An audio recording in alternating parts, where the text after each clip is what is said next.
The Yemeni government has announced that it would allow passports issued by Houthis to anticipate launch of flights from Sana'a airport. This shows commitment of the government to peace and to ease out the suffering of Yemenis who have been waiting desperately for such a move. This report has more details.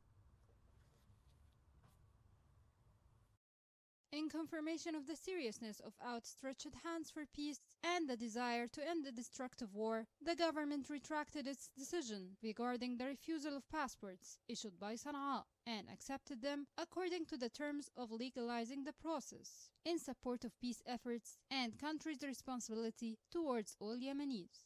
Sana'a's passports were accepted and its airport was opened.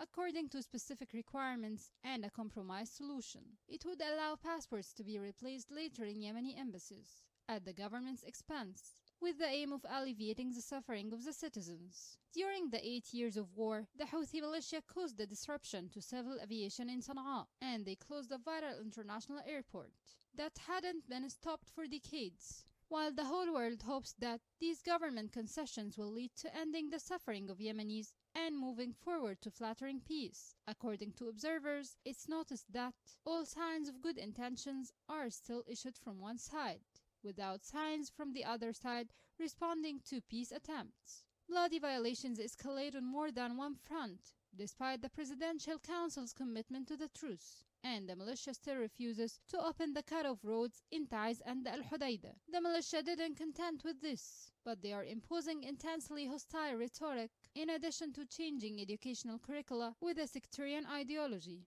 arresting and torturing their opponents, executing journalists, and releasing prisoners from Al-Qaeda and ISIS to carry out terrorist operations in the liberated areas. Apparently, they are exploiting the truce only to rearrange its ranks.